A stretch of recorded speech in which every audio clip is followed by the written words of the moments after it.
A few moments later. Welcome back to my YouTube channel DK Blog.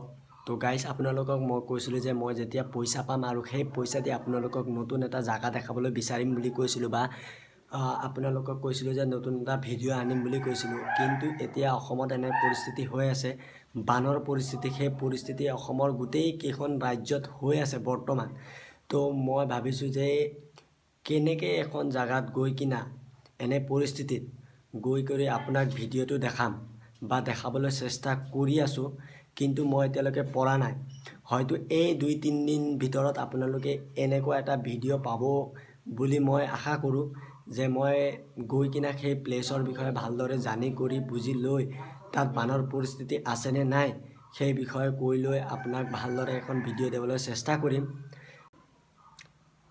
আমাৰ কলিয়াবৰতো এনেকেইখন জাগা আছে য'ত মানুহে ভালদৰে চিনি নাপায় বা দেখা নাই আজিলৈকে।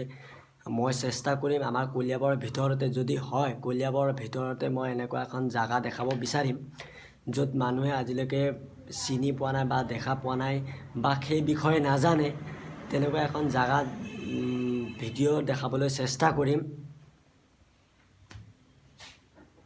আৰু লগতে মই এটা কথা ক'ব বিচাৰোঁ, মই ধৰক আজি এসপ্তাহ 28 দিনমান হৈছে মই ইউটিউব চেনেলটো খোলা, আৰু সেই ইউটিউব চেনেলত মোৰ বৰ্তমানলৈকে 57 ছাবস্ক্ৰাইবাৰ আৰু 1.4K এটা ভিডিঅ'ত ভিউ আহিছে।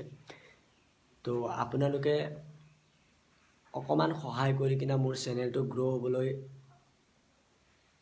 চেষ্টা কৰাই দিয়ে যেন। মইতো চেষ্টা কৰি আছোঁ, আপোনালোকে অকণমান মোৰ ভিডিঅ'টো চাই দিয়ে যেন, আৰু চেনেলটো ছাবস্ক্ৰাইব কৰি কিনা ভিডিঅ'টো লাইক কৰি কমেণ্ট কৰি কওক যে মোৰ ভিডিঅ'টো কেনেকুৱা বনিছে বা আপোনালোকক ভিডিঅ'টো কেনেকুৱা লাগে বা কেনেকুৱা ধৰণৰ ভিডিঅ' বনালে ভাল হ'ব, সেই বিষয়ে আপোনালোকে মতামত আগবঢ়াব বুলি মই আশা কৰোঁ।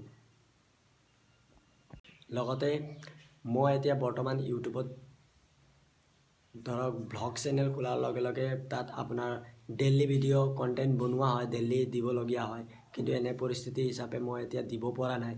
তো আপোনালোকে নাভাবিব যে মই দিব পাৰিম বা দিব নোৱাৰিম বুলি।